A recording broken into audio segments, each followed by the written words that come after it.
Studied right, then tell me. Sir, ಇದು attend ಆಗ್ತಿದ್ದೀರಾ?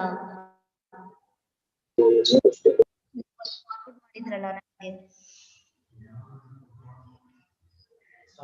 ಇವಾಗ. Tell me.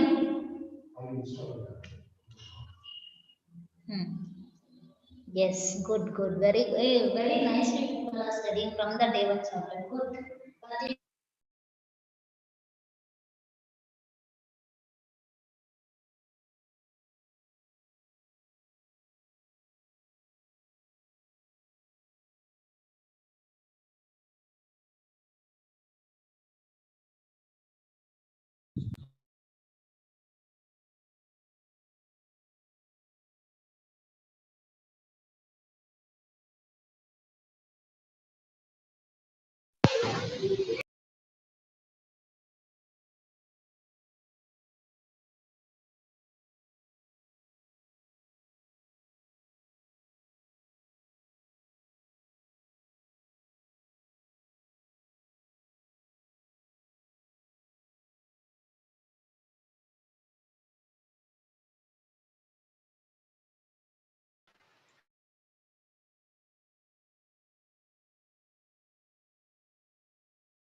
ವಾರಕ್ಕೊಂದು ಹೊಟ್ಟೋಗ್ಬಿಟ್ಟಿದೆ ಕಣೆ ಭಾನುವಾರ ಎಲ್ಲ ನಾನೇ ಮಾಡ್ಕೊಂಡು ಎಲ್ಲಕ್ಕೂ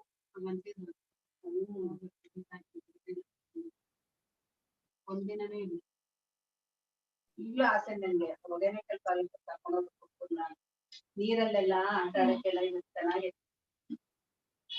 ಅಲ್ಲಿ ನೀರು ಅವಾಗ್ಲೇ ಮೀನ್ ಹಿಡ್ದು ಅವಾಗ್ಲೇ ಹುಡ್ಕೊಡ್ತಾರೆ.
I call upon Lalita V of second year BCom for the invocation song.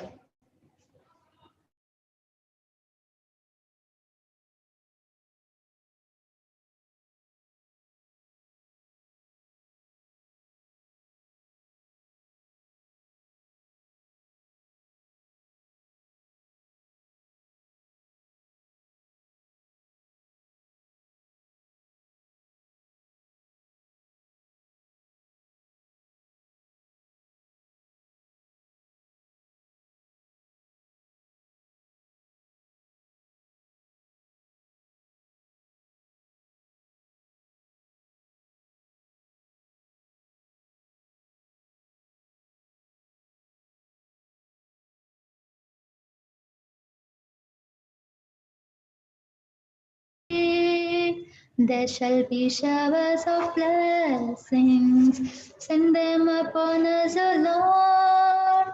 Grant to us now a refreshing. Come on now, honor thy word. Showers of blessings. Showers of blessings we need. Mercy drops round us are falling, but for the showers we plead. Thank you.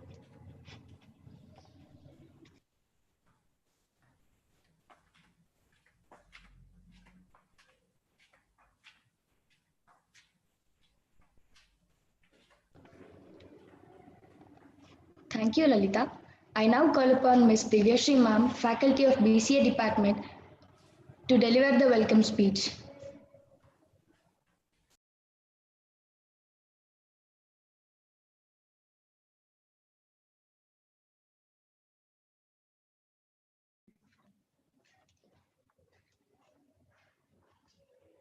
Good morning to all. It gives me great It gives me a great pleasure to welcome today's resource person, Dr. Chitra Ravi, HOD of CS Maharani Lakshmi Amani College for Women, Bangalore. Welcome you, ma'am.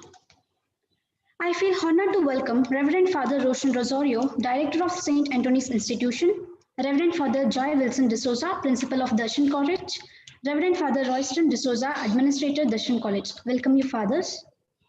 I would like to welcome all the faculties, students, and participants for today's webinar. I wish this webinar be fruitful and beneficial for your future venture. Welcome you all again. Thank you.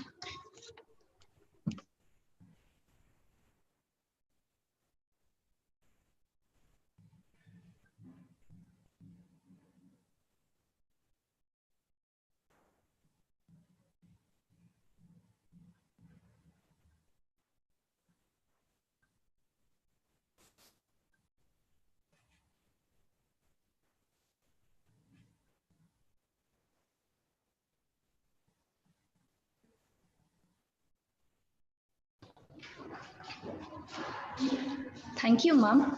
I now request Father Joy Wilson D'Souza, Principal of Darshan College, to speak a few words about the webinar.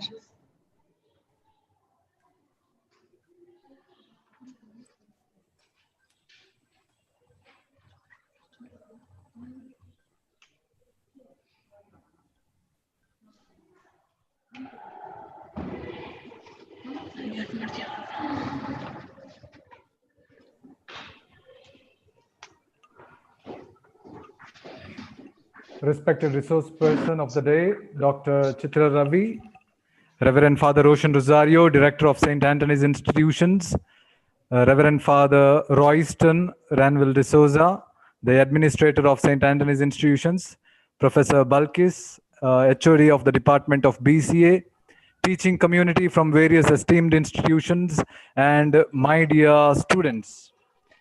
It's indeed a great honor for the management and the Department of BCA of Darshan College to host this webinar on career opportunities in artificial intelligence. I know all of us are very much eager and enthusiastic to listen to the resource person. The less I speak, the more we can listen to the insightful thoughts of the speaker. So I'll be short in my address. The age of today, as we know, is a technology-driven age.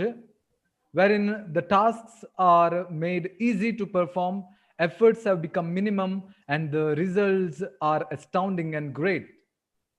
This has been the achievement of automation and the technological transformation that is progressing at a rapid speed with innovation and invention. And all of us are definitely witnesses to this changing scenario. Artificial intelligence is the creative intelligence that makes life all the more comfortable. The future will be greatly affected by the changes brought about by the AI. It is important for us to be aware and know about the artificial intelligence so we to become the part of the future that awaits us, so that we too are in line with the progress that is taking place. So, all dear participants and Dr. Chitra Ravi, I wish all the very best so that we may gain from the knowledge that you have got about the artificial intelligence and the career opportunities that are available in artificial intelligence. So I wish all the best. Let this seminar be a success. May all the participants may gain and increase in their knowledge about artificial intelligence. Thank you, one and all.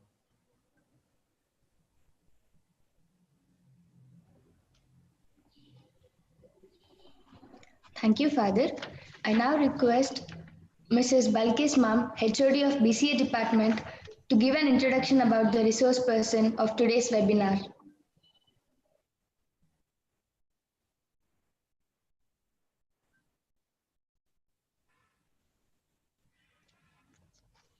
Good morning, one and all present here.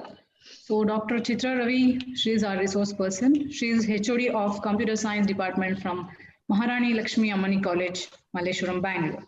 She has an engineering degree in electronics and communication, MCA from Madras University, and she has done her MPhil in computer science from Madurai Kamraj University, and PhD in computer science and information sciences from VTU, Belgaum.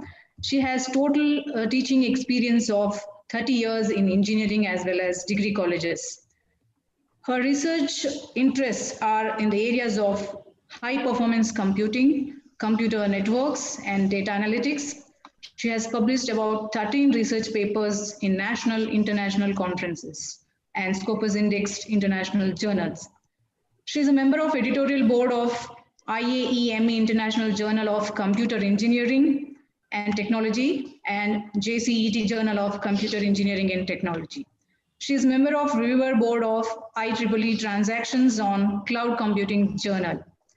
She has authored 20 textbooks for PUC, BSc, BCA, BE over a period of 10 years.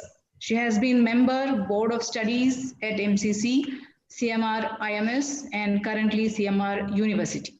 She has been member board of examinations at Reva University, Indian Academy Degree College, at MLLC Autonomous College.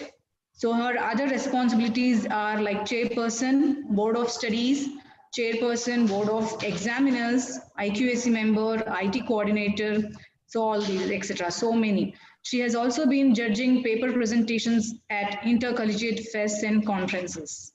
She has been a resource person delivering guest lectures in various colleges in Bangalore. She has certification from NIT Trichy for the faculty training of effective online teaching learning strategies, which was held on May 2020. So with the excellent grade. She has been resource person for various topics in various colleges across the Bangalore. Welcome you, ma'am. Thank you. Welcome you, ma'am. Thank you, Professor Balkis. At the outset, I would like to thank the management of Darshan College, St. Anthony Institutions, the principal and Professor Balkis for inviting me to be the resource person for this national level webinar on career opportunities in artificial intelligence. I thank you for giving me this opportunity, and I think I will share my screen and right away begin with the presentation. Thank you.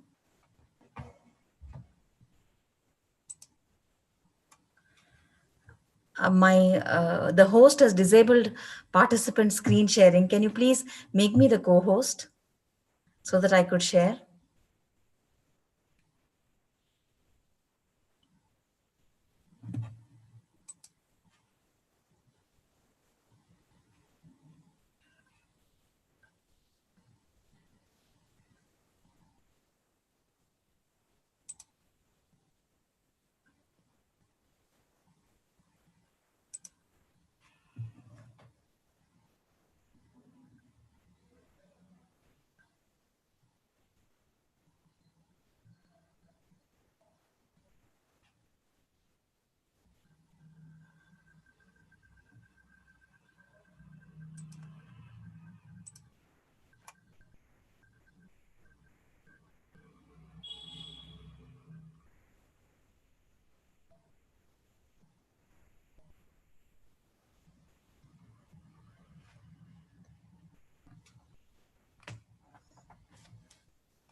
Are you able to change the settings?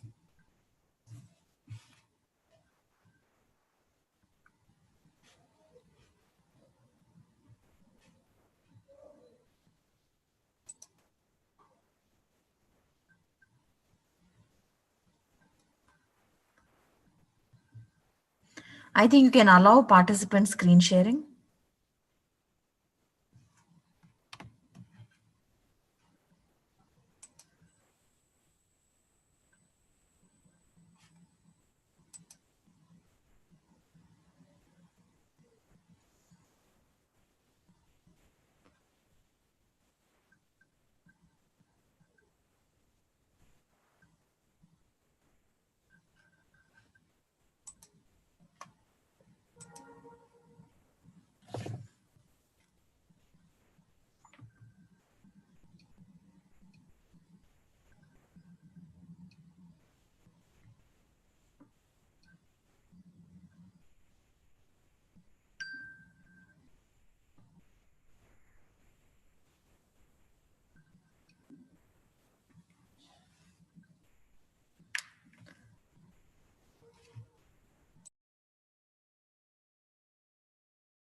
Okay, got it. I think I'm audible now. Okay, okay.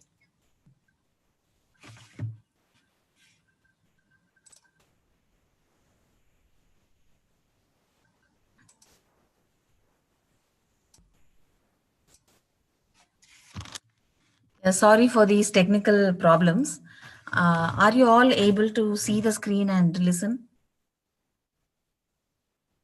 If anybody can just confirm, I can continue.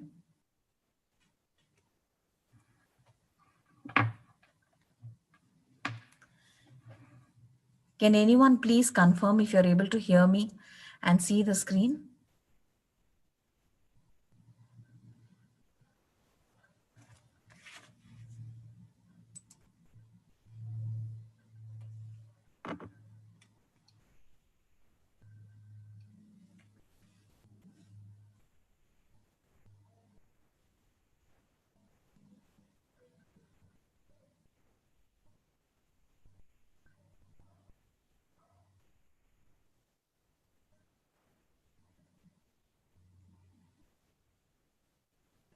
Can you see and can you hear me, ma'am? I can continue.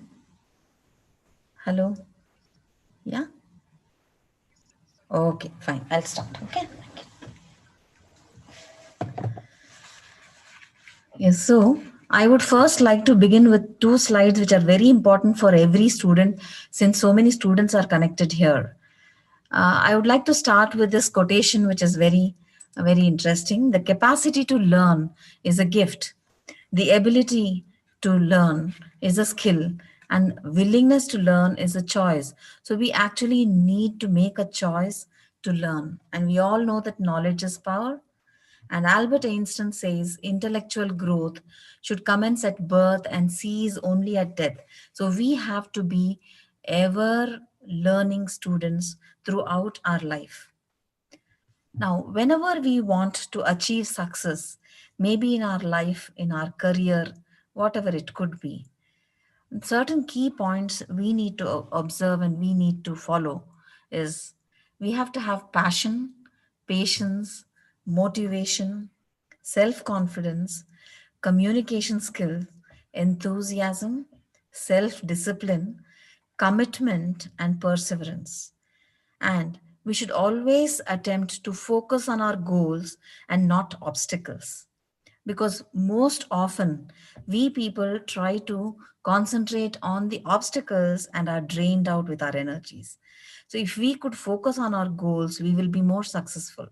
And we have to grab the opportunities that come our way. Many times we underestimate our potential and do not even attempt to take the opportunity that comes our way. And these are important tips that you need to follow if you want to have success in your life and career. Now, let us go straight away to the topic of the artificial intelligence. We are talking about career opportunities in artificial intelligence, but since there are even first year students, I would like to give some introduction about what is AI, what are the goals of AI, some real life examples which are very interesting, the task classification, the AI system, how it works, what are the various domains, what are the subsets, and also some technologies that are used in AI, that is business intelligence, data warehousing and data mining, data analytics and big data analytics, and then come to what are the career opportunities, career paths, how what kind of career support you can have, and so on. Now, we all know artificial intelligence, what it means. It's the simulation of our human intelligence in the machines, and that's why it's called artificial. It's programmed to think like humans and mimic the actions that humans do. What are the goals of AI? Mainly to create expert systems and also to implement human intelligence in machines. So, create systems. What we mean by expert systems? Those systems that could exhibit intelligent behavior, they will be able to learn, demonstrate, explain, and advise the users. Also, to implement human intelligence in machines. So, we have to create systems that could understand, think, learn, and behave just like how humans do. Now, we all know some very real life, familiar examples of AI. So, some of them I have just listed here. One is the digital assistant, that's the Google Home. It's AI powered, that is artificial intelligence powered digital assistant. And what it basically is simply the software program. They might use specific hardware, like how it's shown in the picture, that's a smart speaker. Alternatively, they can also be a feature on the smartphone or on the laptop or a wearable device. Like you can see on the Apple phones and the Apple systems, you have what is known as Apple Siri. And then you have the Amazon Echo and the Alexa. So these digital assistants take directions or requests from the user, the human beings, and then subsequently they find the information and perform the task that they are expected to do. Some more examples, like you have the chatbots. Many of you must have heard about it. A chatbot is a software application used to conduct an online chat using text or text to speech in lieu of providing direct contact with a live human agent. Now, chatbots are used in the dialogue systems for various purposes. How it's used in the business field, for customer service, for request routing, for information gathering. May I help you? Must have seen many times a pop up comes when you open certain websites. May I help you? So, that kind of automated message that comes up is a chatbot. While some chatbot applications use extensive world-class processors, natural language processors, sophisticated artificial intelligence, some others simply scan for general keywords and generate responses based on these. And so we can continue with the conversation. Most chatbots are accessed online through website pop-ups, as I told you, or you can also make use of the virtual assistants. So they can be used for e-commerce, for education, for entertainment, for finance, health, news, productivity, and various applications. Then you all might have seen this very interesting self-driving cars or autonomous vehicles. In the Western countries like the US, UK, it is more towards it, but slowly it's picking up here also, this business of having self-driving cars or autonomous vehicles. What are they? These vehicles are capable of sensing the environment and moving safely with little or no human input. Nowadays, initially, they have certain controls which are automated and certain controls which are still under human control. But then, as they progress in the research and the development, it will become completely autonomous. So, self driving cars combine a variety of sensors to perceive their surroundings. Now, these sensors, you can see on one of them the laser sensor, the LiDAR, the light detection and ranging, sonar, so different types of sensors. Then the GPS for finding out the location, so that is global positioning system. Then the odometry, the inertia measurement units, the video camera for it to understand what are the objects or the vehicles that are in front of the vehicle or behind the vehicle or besides the vehicle, and also to sense what is the distance that has to be maintained. So you have different types. Okay, so all these advanced control systems, they interpret the sensory information to identify the appropriate navigation paths as well as whatever obstacles are there on the way, and then take corrective measures and drive the car. So this is one very interesting example of AI. Then, as we have seen, we have something known as a drone. Many of you know that for wedding photography, they very frequently are using drones these days. So, what is a drone? It's an aircraft without a human pilot on board. There is unmanned aerial vehicle, ground-based controller, and a system of communication between the two.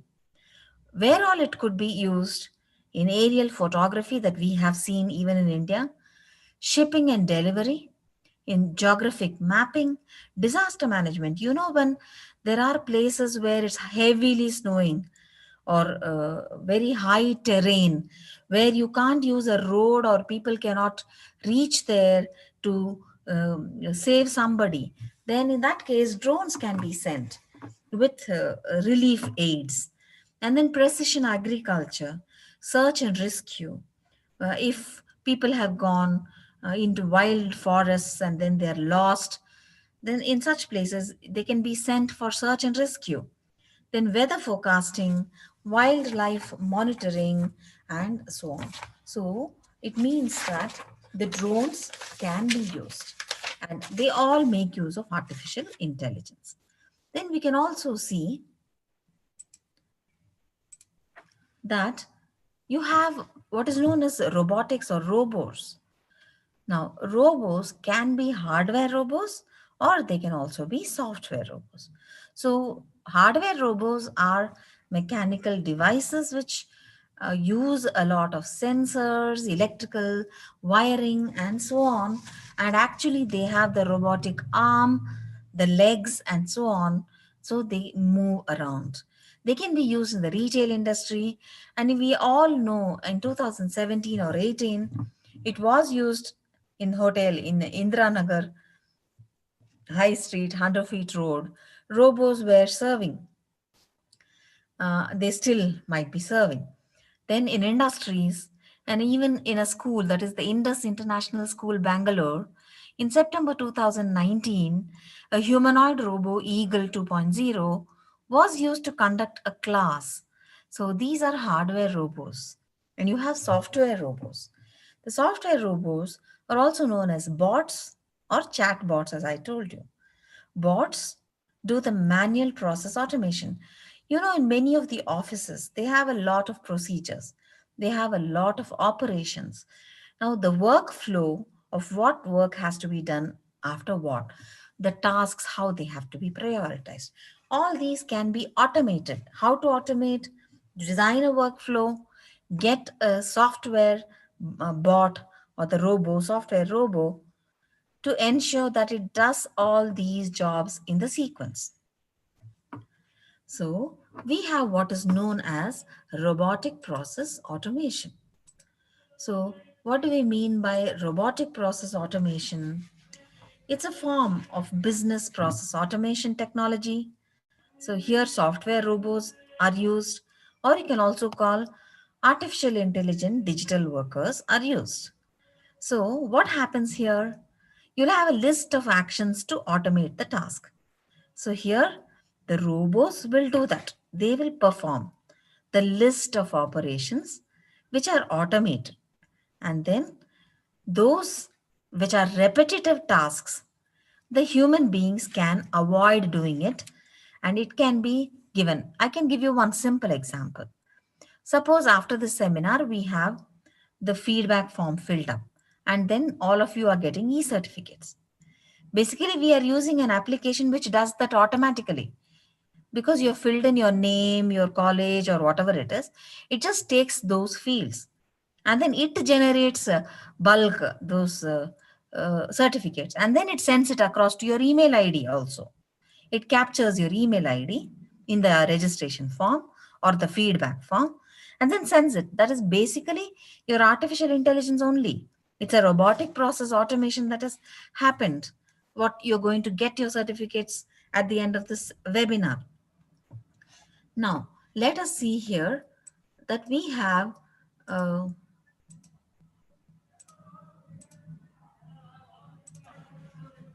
the classification of the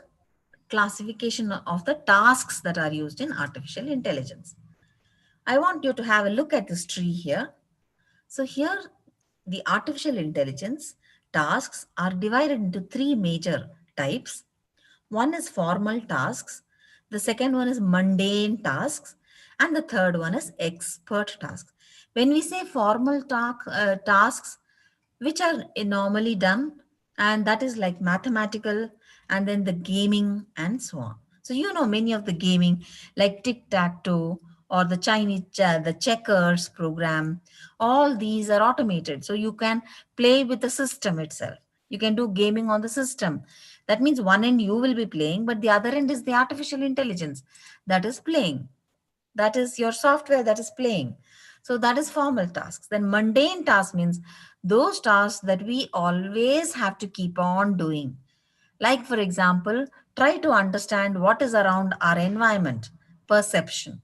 You can hear, you can smell, you can taste, you can see. These are all perception tasks that are always being done. That's mundane task. Common sense, reasoning. In every task that you do, your brain has to think properly and then do. You have to reason out. So that, and then natural language processing. So machine should understand whatever command we are giving. Suppose we give some English-like command, the machine has to be able to understand. So we have to program in such a manner that it understands what we say. And that is natural language processing. Then expert systems. So expert systems means those are complex systems that are developed which have to do a lot of data analysis, use the training data to train the machines, using that develop a model, using that model on the further testing data, it has to predict what could be the outcome and accordingly do that. So this is used in financial analysis, in the business world, then the engineering, the scientific analysis, and in healthcare industry, a lot is being used on the medical diagnosis of cancer or tumors, of so many things, or diabetic, and many more such tasks. So these are important to understand that AI makes use of the formal tasks, the mundane tasks, and the expert tasks. Now, when I say AI system, they're all powered by machine learning, deep learning, and rules. So I will do a little introduction about machine learning and deep learning in the future slides. Then we have the components of an AI system. Basically, it's an agent and an environment. That is very, very important. Now, what could be the types of agents? It could be a human agent. When I say in a chat bot, I am a human, you will have on the other side one more chatting, isn't it? That's a human agent. Then you have intelligent robotic agent. So it takes some more tasks into action, like safety protection, motion planning. If that robotic arm has to move by this angle, it has to bend by this angle in this direction. The robotic leg should move this much distance to go and reach that place. If there is an obstacle, it should take a right turn or a left turn after sensing that object, isn't it? So these kind of intelligent decisions to be taken, that is by a robotic agent. And then we have a software agent. Now when we say software agent, it should be able to have keystrokes, file contents as the sensory inputs, act on these inputs, display the output on the screen, and so on. Okay. Human agent means sensory organs like eyes, ears, nose, tongue, skin. Okay, so you'll design sensors like that, which are equivalent to these sense organs of a human being. That agent is a software, but what we do is the system is designed such that in parallel, how we have our sensory organs, it also should be able to do that. Okay. Now, the AI system architecture, if you observe, you have the machinery that acts upon a system of sensors, actuators, and effectors. So what is a sensor? It's a device that detects the changes in the environment. Suppose I have a moisture sensor. I put that in a moist soil, whether water content is there or not, or if the soil is dry, I need to water it. I want an automatic sprinkler. I have to check whether it's able to measure that humid condition, that is the moisture content. If the moisture content goes below a certain level, my sprinkler should open. If the moisture content becomes greater than some level, which I expect, then the sprinkler should close. So this is how artificial intelligence is used. Okay. Then actuator is the component of the machine which will just convert the energy into motion. Why? It is used for movement and controlling the system. It can be an electric motor, or it could be a gear, no, the gear wheels. It will move, and one will move, the other will move when the gear engages. Okay. And then some rails so that it can move around, by whatever distance it has to move. Then the effectors. So these effectors are devices which will affect the environment, like the legs, the wheels, the arms, the display screen, and so on. Okay. Now, when we say intelligent agent, it's an autonomous entity. That means it can think for itself. So it can act upon the environment using the sensors and actuators. So it will learn from the environment. As I said now, in the environment, how much moisture is there? In the air, how much nitrogen is there? You can have sensors for that. Say, for example, you have a thermostat. Now, AI agent has to follow 4 rules. What are the rules? It should have the ability to understand the environment around it. What is the atmospheric pressure? What is the temperature? And so on. Then the observation must be used to make certain decisions.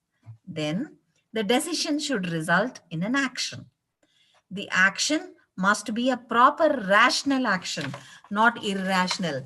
It should make sense. The action should be effective. Okay. Then we have the process of solving the problem modeled as a system that is known as a production system. Now, what does it do? It provides a structure so that you can perform the search process for the AI programs. It will have a set of rules. It will have a knowledge or a database. I told you, large amounts of data will be collected and saved in the database. That will be very helpful to understand the trend and then take actions according to that. Then we need to have a control strategy, as I told you, because when you're automating things, you should have a certain minimum limit, you should have a certain maximum limit, and that will be the cutoff points. Then you have to be able to apply the rules. So, rule applier. Now, that is about the artificial intelligence system in brief. Okay. Now, what are the traits of an intelligent system? When we develop an intelligent system, what all it should be able to do? It should be able to reason out, to solve the problem. It should be able to represent the knowledge, do the planning, do the learning, then the general intelligence, the social intelligence, creativity, perception, and natural language. So these are very important traits. That means whenever we build any expert system or in any intelligent system, we have to ensure that we build in all those mechanical elements, the electrical components, the sensors, the actuators, the effectors, all the system components have to be built such that they are able to have these powers. Only when these powers are there, the machine can act like a human being. It will be able to have the knowledge and it will be able to do the artificial intelligence. That means use that and have our systems automated. Basically, there are 5 domains which are very important in artificial intelligence. Expert systems, for example, the flight tracking systems, the clinical systems in the healthcare, and so on. Now we have neural networks. If you observe, a lot of research is still going on in all these domains. The neural networks, robotics, fuzzy logic, natural language processing. Now, when we say fuzzy logic, it's very commonly used in our consumer electronics, like your washing machines, your refrigerators, automobiles, and so on. And when we say natural language processing, very much it is used in the Google Now feature, and then for speech recognition, Alexa, Siri, that kind of things, and then your automatic voice input. When we say robotics, you have industrial robots for moving, for spraying paints, for precision checking, for drilling, for cleaning, for coating, for carving, and so on. So when we say neural networks, they are used for pattern recognition systems such as face recognition, character recognition, handwriting recognition, and so on. So now let us see each of these one by one. When I say expert system, it's computer applications developed to solve complex problems in a particular domain at the level of extraordinary human intelligence and expertise. What are its characteristics? High performance, understandable, reliable, and highly responsive. So we can see here what are the components of the expert system. It is knowledge base, the inference engine, and the user interface. So you find here there is a human expert, a knowledge engineer who will operate this. But this is your expert system consisting of knowledge base, inference engine, and user interface. Okay. The knowledge base means it has data, information, and past experience combined together. Knowledge base contains domain specific and high quality knowledge. Now, Knowledge can be factual knowledge or heuristic knowledge. What we mean by factual knowledge, the information that is widely accepted by all of them. In the task domain, there are different tasks, so in the different domains, so based on that. Now, when we say heuristic knowledge, it's about practice, the accurate judgment, the ability to evaluate and guess. Okay? Now, knowledge representation is the method used to organize and formalize the knowledge. So it will be making use of the if, then, else rules and so on. Next, we have the inference engine to recommend a solution. The inference engine uses two strategies. One is called forward chaining and backward chaining. So forward chaining means you will find that it takes certain facts, then performs some logical operation, comes to a certain decision, and again multiple decisions means again it has to apply some logical operation and come to a conclusion. For example, prediction of the share market status as an effect of changes in the interest rates. Then you have backward chaining, where you can see here backward, based on the decision taken, you subdivide this into decisions and then apply the logical things, and then you will try to infer the various facts from that. The reverse process. For example, diagnosis of blood cancer in the human being, so that the backward chaining is used. Then user interface, you all know that the expert system has to interact with the user. We can use dialog boxes, we can use command prompts, like you give some commands, or you can use forms where you fill up certain things, or any input method. You can use language processing, so you can just have a speaker and speak into it.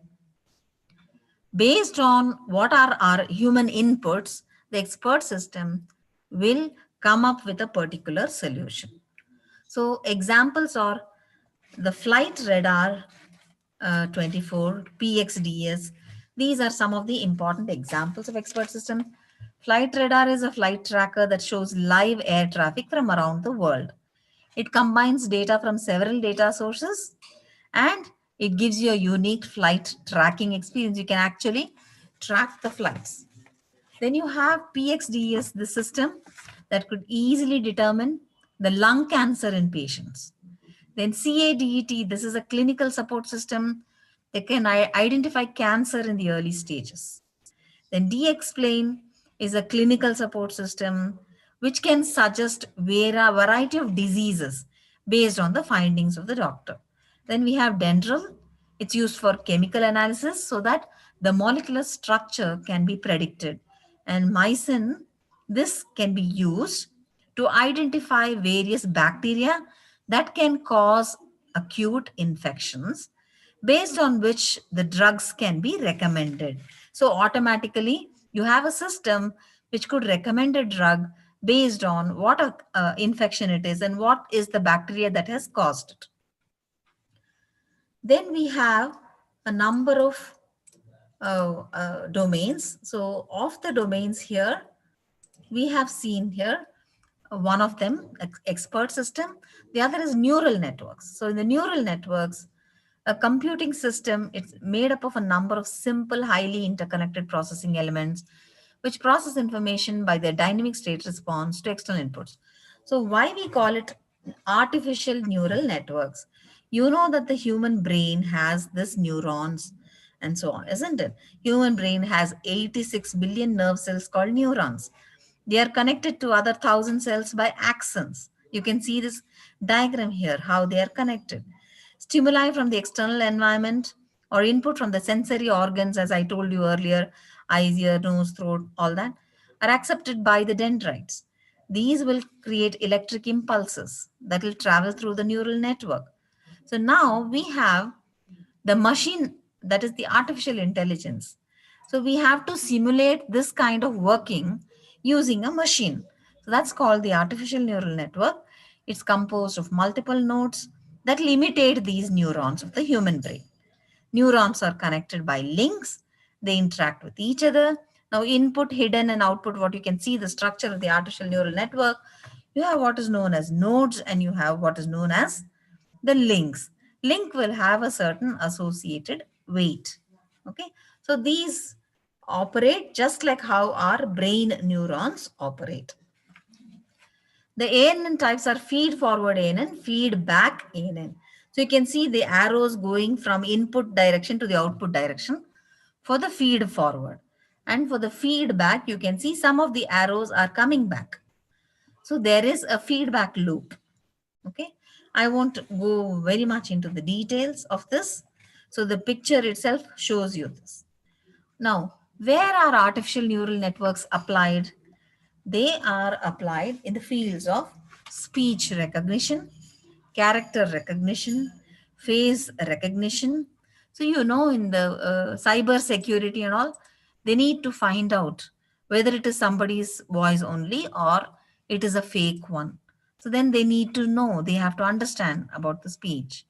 Then handwriting recognition, then you know the images, the videos, they are all morphed and they are all fake. Sometimes they need to find out the authenticity of that, so they need to do this process of face recognition, sometimes even handwriting recognition, image processing, financial forecasting, and stock exchange prediction.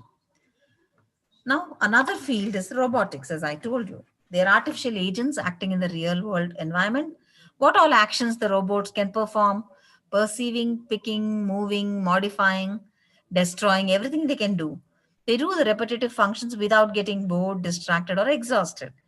Now, the robots have mechanical construction, as I told you, the robotic arm or the robotic limbs and so on. Then the electrical components, because the wiring has to be there. And some level of computer program, because how much angle they should move, at what time they should move, all these have to be programmed. Okay. Now, robotics is the science, engineering, and technology that produces machines called robots that are intelligent and efficient.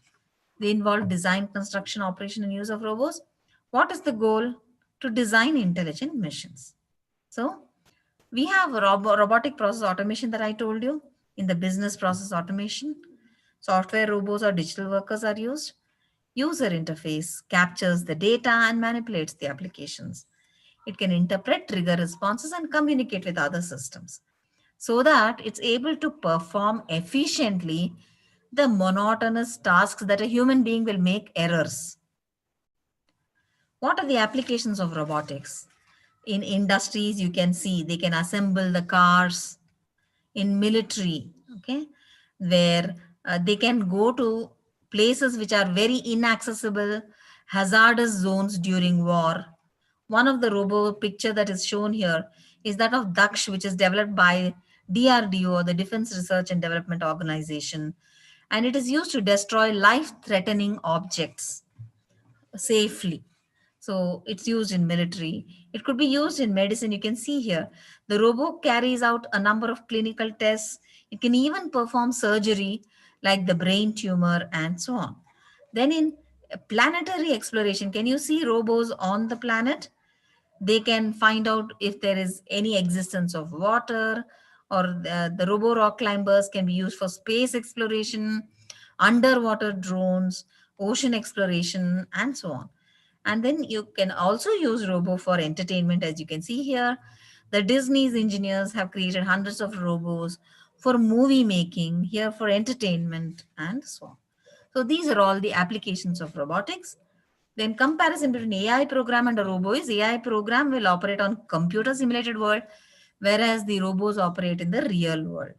AI program will use symbols and rules, but this will use an analog signal like speech or image. This needs special general computers, but here if you have special hardware with sensors and effectors, that is enough for the robot. Okay. Then we have another domain, fuzzy logic. What do you mean by fuzzy, which is not very clear, like a 0 or a 1, yes or a no, true or a false? It's not like that. It's a method of reasoning that resembles the human reasoning, because somewhere we have the gray areas. We don't have just black and white. Fuzzy logic systems produce acceptable but definite output in response to incomplete, ambiguous, distorted, or inaccurate input. So for that, the definite output will be true or false, yes or no. Now, the person who invented fuzzy logic is Lofty Zade. Human decision making includes a range of possibilities between yes and no. Now, simply yes means 1, no means 0. But when it is fuzzy, when you're not very sure, certainly yes, possibly yes, cannot say, possibly no, certainly no. So these are terms that are somewhere in between the two. And the percentage varies. That's why the choice of the words are different. Fuzzy logic works with the levels of possibilities of input to achieve the definite output. Now you can see how the fuzzy logic system architecture is. Basically, it has these modules. What are those modules? One is the fuzzifyer. It transforms the system input into fuzzy sets. It splits the input signal into large positive, medium positive, small, medium negative, large negative. Then you have the rule base. It stores the if then rules that are developed by the expert systems. Then you have the inference engine. It simulates the human reasoning process.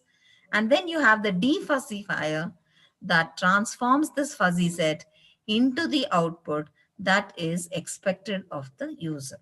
So this is the fuzzy logic system architecture. One example that we see is the air conditioning system. It makes use of fuzzy logic. It adjusts the temperature of the air conditioner by comparing the room temperature and the target temperature value. You will set it at a certain temperature, right? The room temperature may vary depending on your external environment. Then, as it studies that, it takes the input, and based on that, it makes an adjustment of the temperature so as to reach your target temperature value. So the air conditioning system uses fuzzy logic. Now, the last domain is natural language processing. So as we saw here, it's a method of communicating with a natural language like English. Why you want this? Because the human being has to instruct the machine to perform with intelligence. So as per our instructions, it has to hear the decision from the dialogue based system. The input and output can be speech and written text. Now, the components of NLP are two. One is called natural language understanding. So, mapping the given input in the natural language into useful representations and analyzing different aspects of the language. Natural language generation. So, if you have to generate, you have to plan the text. You have to do the sentence planning because you have generating the language. No, you need to understand what text you should use, how you will put the text or the words together to make a sentence, and not only that, the semantics also should be there. That means it should be meaningful. The text has to be framed into a sentence that actually makes sense. So these are the components. And what are the steps involved is lexical analysis, where you identify and analyze the structure of the words. Then syntactic analysis or parsing, where the words in the sentence are arranged for grammar. You look for grammar and show the relationships. That's the semantics. Okay. Then semantics, you exact meaning or dictionary meaning of the text, meaningfulness. And then the disclosure integration, meaning of the sentence, you will depends on the meaning of the sentence just before it, means you're building the context. It brings out the meaning of immediately succeeding sentence. So when we say disclosure integration, when you say something, it should relate to what is said before and what is going to be said after. Then the context becomes clear. Then the pragmatic analysis, where what was said is reinterpreted on what it actually meant. It involves deriving those aspects of language which require real world knowledge. Then that is all about the domains of artificial intelligence. Now coming to artificial intelligence, we have subsets: machine learning, deep learning. We all know artificial intelligence enables machines to mimic our human behavior. Machine learning is a subset of AI, uses statistical methods to enable the machines to improve with experience. And deep learning is a subset of ML, which makes the computation of multi-layer neural network feasible. So deep learning will mimic the behavior of the human brain. Okay, so let us see in brief what is machine learning and what is deep learning. Machine learning is a branch of artificial intelligence concerned with the design and development of algorithm So what you observe here is the computer that has to do the machine learning will take in a lot of data that's called the training data. And we'll also give the clue as to what we expect as the output, predicted output. Based on that, it will frame your rules. Then the rules can be applied on your test data to have your model. So what are the essentials of the machine learning? You can observe this diagram here very clearly. I'll explain. It's very simple. You can just have a look at the diagram as I tell you what it is. The raw data is collected from various sources, that is data providers. It's pre-processed using normalization or filling the missing numbers with the average and so on. Certain methods are there. So as to obtain the structured data using the pre-processing tools you'll be using. Then after this, what we do is we apply machine learning algorithms that generate the candidate model. And you go through a number of iterations, means again and again, repetitively, by changing certain parameters, you keep doing this so as to get your best model. So once you get the best model that gives good accuracy in the performance, the selected model can be deployed and applied to the test data set to achieve your required output. That is, in simple terms, what actually machine learning does. Now you'll observe here actually the training set, which could be unsupervised or supervised learning. The training data set could have been achieved through this. Then feature extraction is done on the new data set. Then machine learning algorithms are applied for classification or prediction problems. So if it's a classification problem, the grouping of objects happens. If it's a predictive problem, then the predictive model is generated. Then you can always keep applying new data. Using this model, you can get your solutions. Okay. Now, what are the phases of machine learning? There are two phases. One is the learning phase, because machine has to be trained. It can't overnight get the intelligence that we have. We need to train the machine. So if we train the machine and then we give the feature vector means it is a table which contains a number of attributes or properties of those objects. Or there may be 200, 300, whatever number of attributes. Only certain attributes contribute to our problem. So we have to extract them and then use them and apply the algorithm to generate our model. Then after we get the model, we have to infer from that. That means we apply the test data, extract the features there, apply the model, and what you get is your predicted output. Predicted output means it will be of certain accuracy. Probabilistic measures will come into picture. Okay. Now, for example, in very simple terms, what I told earlier is actually technically this is how we explain machine learning. Now, for you, very interestingly, in a simple problem, I will tell you, consider a machine. You want to give certain pictures or images to the machine.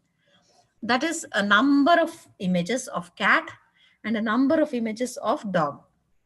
Now the machine has to, after giving the machine training by say giving this picture of a cat, saying it's a cat, another picture of a cat, say cat, because there are so many types of cats, no? Different colors, little different features, whatever it is. Likewise, multiple images of the dog you can give, and different types of dogs are there, different colors of dogs are there, and you train the machine. Then all of a sudden, I just take up one image, a new image, and give it to the machine. It could be the cat image. The machine should be able to give me the output. Predicted output should be cat. If the predicted output is dog, that means it's wrong. But this doesn't happen correct always. So prediction accuracy is sometimes 80%, sometimes 70%, sometimes 85%. So if we use deep learning, the prediction accuracy improves to 95% and above. That's why we go in for deep learning. It's a subset of machine learning again. So can you see this? So here, as I told you, we define the features, check whether the animal has whiskers, or check if the animal has pointed ears, or whether the tail is straight or whether it is curved, like this. These are the features that you set in the feature vector. Then in the machine learning, we'll define the facial features. Then the system will have to identify which features are more important in classifying this particular animal to be whether a cat or a dog. Okay, that is the example for your machine learning. Then another example is the machine trying to understand the relationship between the wages of an individual. That means what is his salary and the likelihood of him going to a fancy restaurant. If your salary is less, you'll go to a Darshani. If your salary is high, then you will go to a five-star hotel. So the machine will try to predict based on your wages whether you're going to choose a fancy restaurant or a simple Darshini. Now, Google Directions applications, suggest the fastest path to our destination. Many times when we want to go to some destination, we can put our Google Maps and then go, isn't it? So it all uses a lot of AI and machine learning in that. As the traffic situation in every possible path is judged, so that it gives us the travel time estimate also. It specifies your shortest path also. So these are some of the examples. And can you see here the Google car? There's a rooftop laser indicating the position with respect to surrounding area. There's a front radar that informs the car of the speed and motion of all the other cars around it. All this data will be accumulated and it will be used not only how to drive the car, but also to figure out and predict what the potential drivers around the car are going to do. You may be guessing, suddenly the other car may come in this direction. That also should be quickly on real time. It has to be sensed. Car processes almost gigabyte of data every second. Okay. Now coming to the types of machine learning, which always it's spoken about, is supervised learning, unsupervised learning, and reinforcement learning. So when we say supervised learning, like how your teacher is there to supervise all your actions. We teach or train the machine using data which is well labeled. That means data is already tagged with a correct answer. For example, classification and regression. So what we see here, classification and regression, we see a lot of application areas. Fraud detection, no, with credit card, debit card and all, how many frauds are happening. So fraud detection, identity, image classification, customer retention. So when you're doing online purchases from Amazon or isn't it so many others, Flipkart and so on, whether you can have customer retention or not. And then diagnostics. All these are classification problems. And regression problems, expected life expectancy of people. Because for insurance and all, you need to know, isn't it? You can't have a large insurance amount for people who are much older. So you can predict that. And then population growth you can predict and so on. Now, when it is unsupervised learning, no labels are provided. So the algorithm has to find out about the clustering. And you also have for examples of clustering a recommendation system. If you have Amazon Prime or Netflix, you have watched some fiction movie. Afterwards, when you again go to Netflix or Amazon Prime, whatever it is, it will give you a lot of suggestions. No, those suggestions will all be fiction movies only.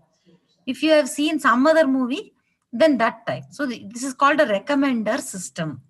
So you have what is known as recommender system. If you have searched for any kind of a particular product, then you'll start getting recommendations for those kind of projects. Automatically, you'll get products. You'll get the pop-ups of those.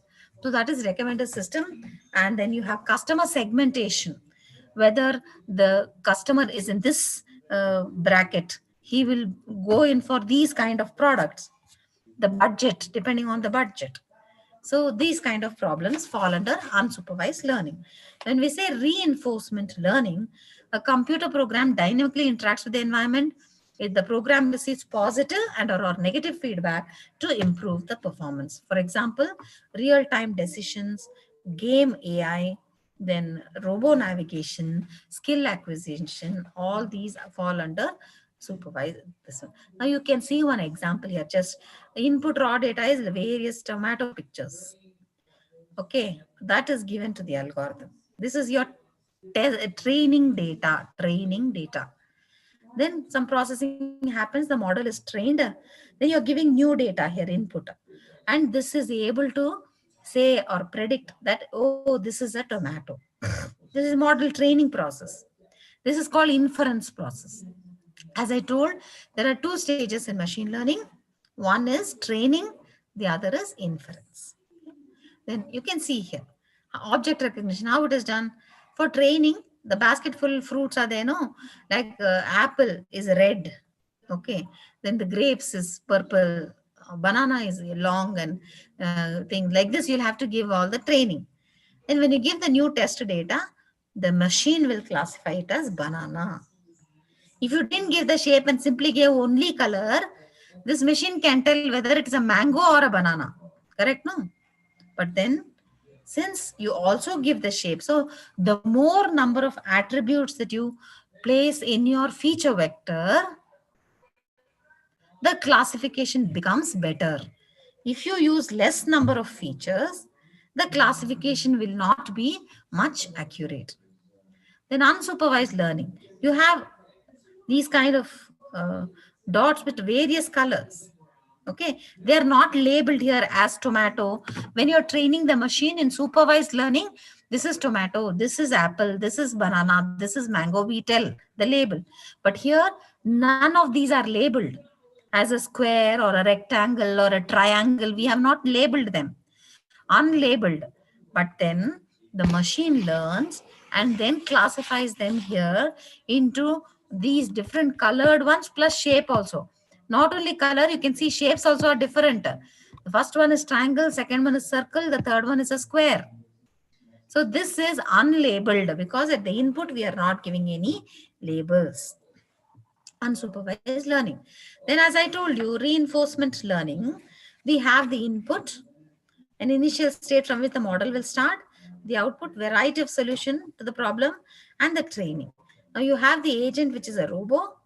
As it goes through this path, the reward is the diamond. It has to reach the diamond, but on its way, it has a number of hurdles. That is the fire. So, but here, when we say reinforcement, the reinforcement can be positive or negative. When the event occurs due to a particular behavior, strength and frequency of the behavior is increased. That means the dogs, you're going to train the dogs. The behavior will cause something good to happen. That is positive reinforcement. So it did something good, you give it some reward. It will do better. It will again go and do better things. But negative reinforcement means it did something bad to stop. So the dog's behavior causes a bad thing to stop. That is also good only. At least the bad thing is not continuing to happen. It is stopped or it is avoided. So it is a reinforcement, but then it's called a negative reinforcement. So artificial intelligence makes use of all these. So just here is a summary of the three types of learning that I have already told you. So we will move further. Deep learning, just a little only I'm telling about this. Why when you have deep learning is a little more, the accuracy is better than machine learning. So it's generally used in driverless cars. Then key to voice control in consumer devices like phones, tablets, TVs and all. Okay, it performs classification from images, text or sound. It uses a large set of labeled data and neural network architecture. So there are a lot of hidden layers. Not only input layer and output layer, but there are a lot of hidden layers. So you can see the difference here. This feature extraction is separate here, classification is separate here in machine learning. But in deep learning, you have feature extraction and classification. And so you have multi-layered network structure. Okay. Then what are all the applications of AI? Many applications we have in the field of healthcare, transport, agriculture, education, e-commerce, entertainment, robotics, automotive, social media, data security, finance, gaming, astronomy. Oh, so I would like to say that for all these AI applications and for career in AI, there are certain important technologies, the knowledge of which is very, very important. First and foremost is business intelligence. So, automated design can be done, product design, automation and product design can be done only if we are able to have business intelligence. So, business intelligence comprises the strategies and technologies used by enterprises for data analysis of business information.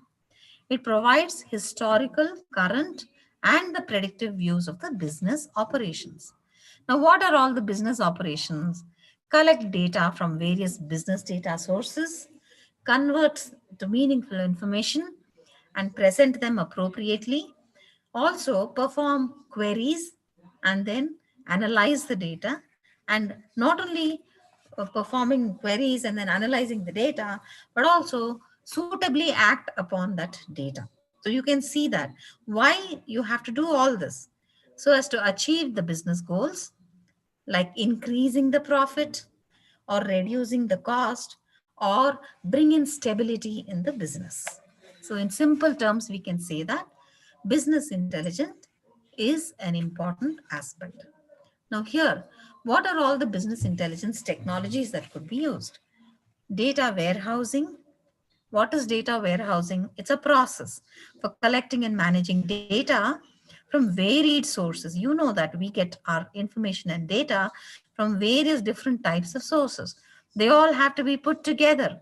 So they have to provide meaningful business insights. So the data has to be processed, transformed, and ingested so that users can access that processed data. Now, how that is happening? That is through the business intelligence tools, the SQL clients, and also you have your spreadsheets. Data mining is another process of discovering the patterns in the large data sets involving methods at the intersection of machine learning, statistics, and database systems. Then we have benchmarking. What is benchmarking? It's a practice of comparing the business processes and the performance metrics to industry bests and best practices from various companies. Only then you can improve. The dimensions are quality, time, and cost. That means when you do benchmarking, basic measures that have to be taken into consideration are quality, the time, and the cost. Now, so you have to follow the best practices in the industry and deliver quality products. Then we have business process re-engineering. So time to time, a lot of evolvement happens in terms of business processes, in terms of your technology, and so on. So what has been designed now may not be very much functional in the next few months. So periodically, the analysis of the company workflows should be done. The processes which are not at par or not very very recent or inefficient, they have to be changed and they have to be modified, and that is called business process reengineering. Then the process of keen observation, anticipation, planning, all are very important, and analytics, analyzing and modeling data so that you extract the useful information and using this information in the decision making processes helps a lot. And of course, reporting is very very important for anybody to understand all the various complex parameters in a nutshell so that it becomes very easy. Then this is just about the data warehousing, how from different systems you get everything together and put it in a data warehouse and extract it through the data marts and cubes using query tools, reporting tools, analysis, and data mining. Okay. Then data mining, as I told you, it's a study of algorithms to find the large patterns in the data sets. And as I told, data analytics is used in commercial industries and also in scientists, by scientists and researchers. Then you have what's known as big data analytics, because especially in healthcare and all, you have a lot of images, even business data. Very, very huge amounts, humongous amounts of data are generated. I'll tell you the sources of the big data. So for this, you need predictive models, statistical algorithms. What if, and that's why spreadsheets you need. You need to have SQL clients. You also need to have statistics knowledge. As I told you, big data analytics is used in these many fields: healthcare, telecom, insurance, government, finance, automobile, education, almost every field. So there's a huge career opportunity in big data analytics. And as I told, the sources of big data are social media, Facebook, Twitter. How many people are uploading so many pictures, videos, tweets, and so on. And then the media, the application programming interface, lot of images on Pinterest, product pages, email merchandising, because you know now digital marketing is so much useful. So you have social marketing, you have email marketing, you have so many things. Then you have many documents, internal archive data, public web, machine log data, sensor data. So you know, internet of things, you all must have heard about it. Nowadays it's very much there. So there are a lot of sensors for geolocation, temperature, the Fitbit that you're going to use to monitor how many steps you walked, how much you slept, and so on. That's an application of internet of things. Then embedded systems and the business applications. So all these generate large amounts of data. But what we need to know very much is the five V's of big data. Like, for example, you have the veracity, velocity, variety, value, and volume. Because you need to understand what those characteristics are. You know that big data means huge volumes of data. Velocity means they're all working real time. That means at a very fast pace. Variety means the data can be structured, semi-structured, unstructured, because you have emails, you have memos, you have different tweets, and so on. So they cannot be structured sometimes. Then audios, videos, images, sensor data. Veracity means data inconsistency, because you may have very high values, you may have very low values, and so on. And it also has to have meaning or useful data for the business. As I said, structured data, semi-structured data, unstructured data. So you have SQL, like we have our databases, and you have CSV or comma separated value files, which can be created using Excel, XML, JSON, because you have to interact with web pages. Because you know that online, when you're buying things and all that, every business has what is known as their own website. So also on the mobile, because the marketing has to happen, the mobile commerce has to happen, e-commerce happens, then mobile commerce has to happen. So you must have websites. And when you have website, you will have to make use of XML, JSON, MongoDB, NoSQL, and so on. And then you have unstructured data, as I said, from sensors connected to Internet of Things, like measuring the pressure, temperature, humidity. In lot of applications are there in the agricultural field, and so on. Then satellite images, and so on. Different types of data. Now, data analytics, when we say there are different types: descriptive, diagnostic, predictive, and prescriptive. It's very, very important, because after this analytics only, you will be able to build recommender systems or artificial intelligence systems or expert systems. So a knowledge of this analytics is very important. When we say descriptive, you will answer the question, what happened? It's helpful in deriving the patterns from the past events or trying to interpret them. Now, when we say diagnostic, it'll answer the question why it happened. Like how the doctor, you describe what all happened with this, what are the symptoms. When you go to the doctor has to diagnose. How he'll diagnose? Why it happened? He'll take a deeper look at the data. And then he'll try to understand what are the causes of the events and the behaviors.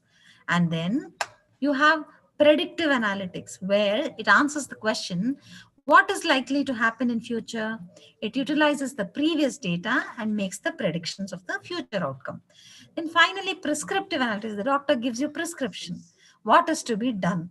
So it will combine the insight from all the previous analysis, determine what course of action has to be taken in solving that problem, or what decision has to be taken based on all the data that has come in. And if you observe, it increases through the complexity and the value contribution, added value contribution. That is why it is placed like this. This is all that I can tell you now. You can explore more later. It's very, very important for everybody to have the knowledge on data analytics if you want to have a career in artificial intelligence. The data analytics tools that you have, you must learn R programming. Tableau is a data visualization tool. Object-oriented scripting language, Python is very, very essential. Then SAS, this is a statistical analysis software from IBM. Then Apache Spark in the Hadoop framework. Excel's spreadsheet. In Excel itself, nowadays, the current version of 2015 and onwards, you have so many additional features. With that itself, you can do so many data analytics feature functions. Then you have rapid miner. In the healthcare data analysis, they make use of rapid miner, NIME, QuickView, and so on. Okay, and we have the Hadoop framework. I just wanted to give you a basic idea that we have MapReduce, Yarn, and HDFS, and we have so many other things. So big data analytics that is being used, it will be on the Linux environment, uh, that this has to be installed, and it's easy. The commands are all like Linux only, but you can access the distributed file system, and hence you can operate on the data that is available in clusters which are held somewhere else. So now let us come to the last topic of today's webinar, and which is very, very important, and that is career opportunities in artificial intelligence. So here you have, if you want to have a career, you have to have values, then goals, education, the vision, the interests, and the skills. Now, before I tell you what could be done to have a career in I would like to give you an insight into what is the demand for the AI skills. Now, artificial intelligence promises to be the most disruptive class of technologies during the next 10 years. As per the Gartner report, business value created by artificial intelligence will reach $3.9 trillion in 2022. And according to the World Economic Forum's 2018 Future of Jobs report, artificial intelligence enabled automation can create nearly 33 million new jobs by 2022. And according to the Economic Times, professionals with AI skill sets are in great demand and are offered very high remuneration. There's actually a huge dearth of AI talent, and it's essential to leverage this opportunity to augment industry ready talent. So here this is the statistics, or this is the information that is there. So which means the youth or the current students, if they are acquiring degree in computer science or computer applications along with a lot of certifications, it's going to be really useful. And what are all the skills that are required for career in AI? You need technical skills as well as non-technical skills. Technical skills, as I told you, the most sought after programming languages are R, Python, Java, and C++. So each one of you right now itself, try to learn everything. So many resources are available in the internet. You can start learning on your own. Statistics, linear algebra, and calculus, you need to have basic knowledge on those. The natural language processing, there are Java T Point, tutorials point, W3 schools. There are so many sites which give a lot of tutorials. You can first begin with them. They are simple to understand. Then artificial neural networks. Then non-technical skills, industry knowledge. You must have domain knowledge. I'll tell you the domains future, like healthcare or retail or BFSI and so on. I'll tell you. Then communication skills, very, very important. That can't come overnight. And so you have to consciously make an effort to practice your communication skills. Critical thinking, problem solving. So aptitude, verbal, aptitude or mathematical aptitude, you need to practice every day problem solving and analytical skills. And the institutions can provide career support in the form of skill enhancement, where they can encourage the students to take up certificate and add-on courses by industry partners. They can go for skill certifications from Upgrad or Simply Learn or Swime NPT. You have to do the registration. You can even go for courses that are not charged or charged, however, depending on that, and or NASCOM and Skill India. Then workshop seminars, guest lectures can be arranged for hands-on training, industry readiness, and awareness in latest trends and technologies. Soft skill training like communicative English, aptitude, resume writing, group discussion, personal grooming, professional ethics, attitude. Now, these are very, very important attributes that are seen or that are expected in candidates who go for placements. Communicative English, aptitude, resume writing, group discussion, personal grooming, professional ethics, and attitude. And extracurricular and co-curricular activities for all-round personality development and going beyond curriculum.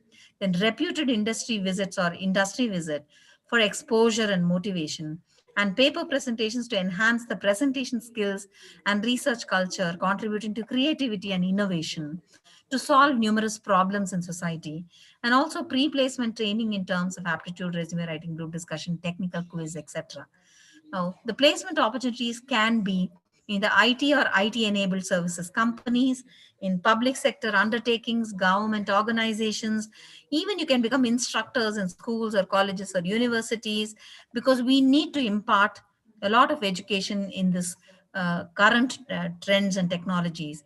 Then healthcare, finance, insurance, retail, etc. And the placement average salary is 2 lakhs to 8 lakhs per annum.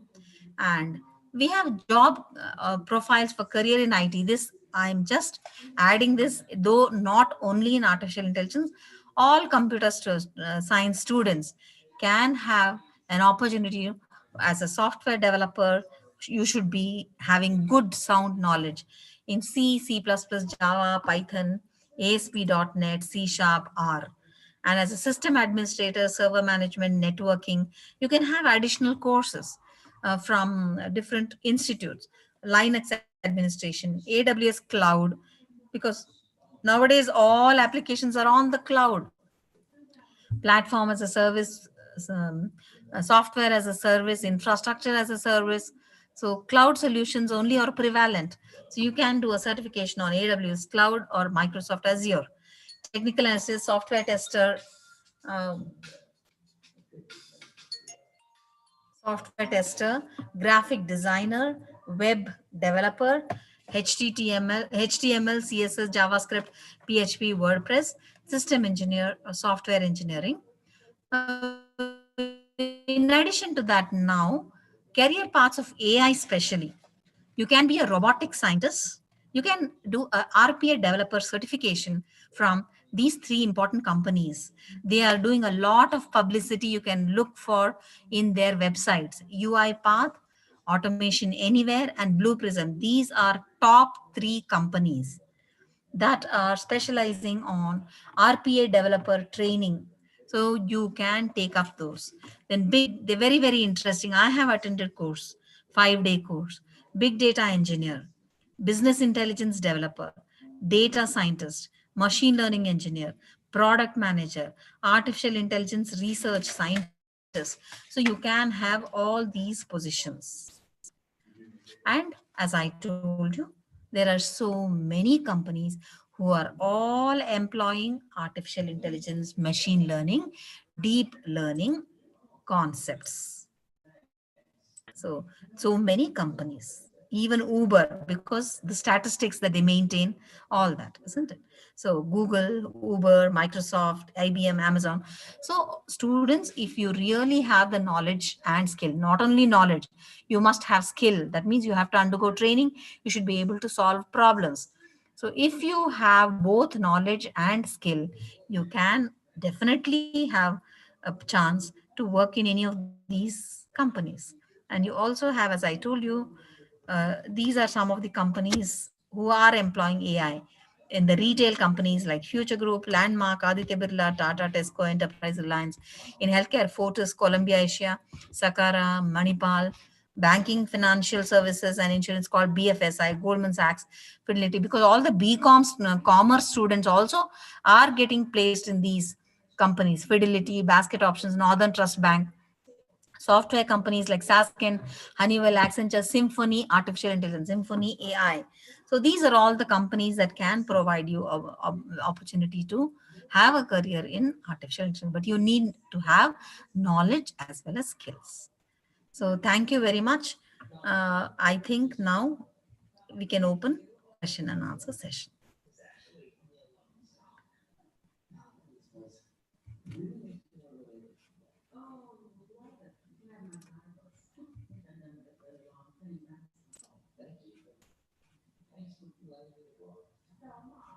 Hello.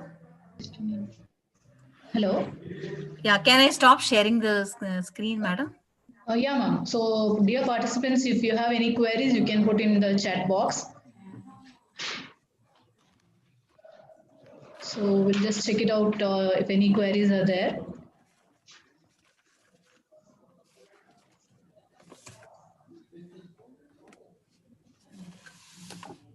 So, any questions, queries?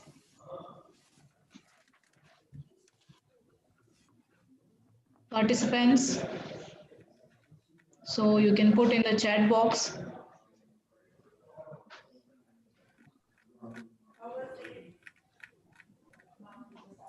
Yeah, I think nobody is having any doubts or anything as like simple as in that they have understood everything. So probably nobody. Yeah, ma'am. Yeah, actually, from Sri Raksha, there is a question. Without computer science background, can we have a particular course for this? Definitely, without computer science background, if you have the will, you will definitely be able to do that. But you have to go through a logical way of learning. So, some prerequisite course you have to do before you actually get into that. It is not that it's not at all possible. It is possible. You can start having a career at any point of time if you have the will to do it. I hope I answered your question. Question, ma'am. So Then there's a question from Pavitra ND. How exactly deep learning is different from machine learning? As I told you, we have machine learning algorithms which are classification based, regression based, supervised, unsupervised, reinforcement, and so on. So when we develop models and have the prediction accuracy, as I told you, the accuracy will only reach at up to about 80%. But then many times we want our prediction to be as close to the 100%, right? So when we use deep learning, it's not only the input layer and the output layer. We have a number of stages that come in between these two. Those are called the hidden layers. There's a lot more processing happens between the input and the output. And because of that, lot more processing happening in various hidden layers between these two. The system is more complex, the algorithms are more complex, and our prediction accuracy reaches 95 to 98%. So obviously, deep learning is much better than machine learning. I hope I answered your question on that. Yes. Yeah, one more question, ma'am. Like, is hacking in any form related to AI? No, hacking is not related to AI. Hacking is a part of cyber security or information security. But AI can be used for, as I told you, fraud detection, for face recognition, for handwriting recognition. So for finding out if a problem is there, occurred, there are any security breaches, then AI technology can be used. There's another question. Ma'am, I'm from commerce background. I have taken BCA now. I have doubt whether my background would affect my career. I'm afraid of my career. Give me some tip to overcome that fear. Those who have a commerce background should not have any fear about the career prospects, because I feel you are more equipped to have a career in this field, because as I told you, business intelligence or artificial intelligence, you can get into the retail, you can get into the banking sector, the insurance, the financial services, FMGI. You can go for all this because you have great domain knowledge. I told you about technical skills and non-technical skills. So you have a domain knowledge. You are stronger than the others. So don't have the fear. You just have to now concentrate on acquiring your technical skills of learning your computer programming as such, or making use of the queries and so on. But definitely you have an added advantage because your domain knowledge is strong. Any other question? Ma'am, one more question. Yes. Can AI replace human completely? This is the question they have asked. I can tell you my opinion. AI cannot replace the human beings completely, because the human beings only have to design AI. AI cannot replace, and it is not possible. Somewhere the human control, the human interference, the percentage may reduce. Human intervention, now the percentage may be more. Later on, as the research evolves, it can become more automated, but definitely we cannot completely rule out, at least in some of the areas.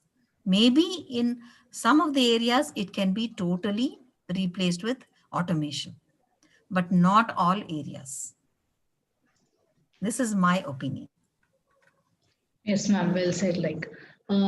Any other queries, participants? No queries? Fine. Thank you, ma'am. You're welcome. So feedback link will be given in the chat box for the participants, so they can make use of that. Yeah, I once again extend my heartfelt thanks to the organizing team of St. Anthony's Institution's Darshan College, the principal, Professor Balkis, and I also thank all the participants for the patient listening. Thank you very much. Thank you, ma'am, for this wonderful webinar. It was very useful. I now request, now it's time to thank one and all who joined hands together to make this webinar a successful one. I now request Mrs. Neha ma'am, faculty of BCA department, to deliver the vote of thanks.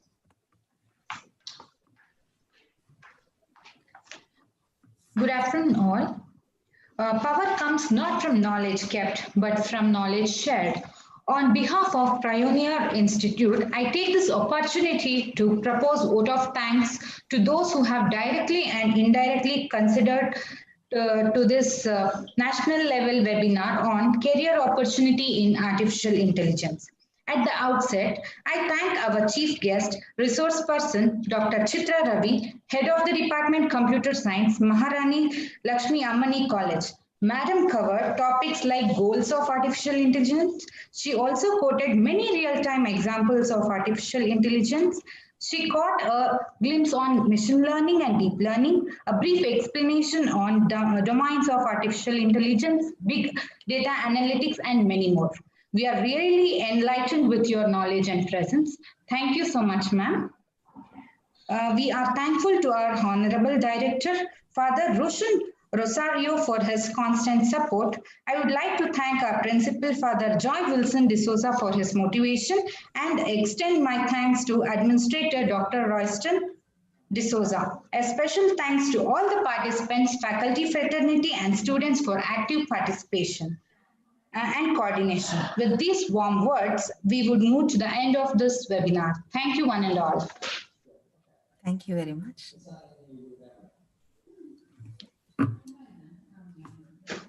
So participants can take the link.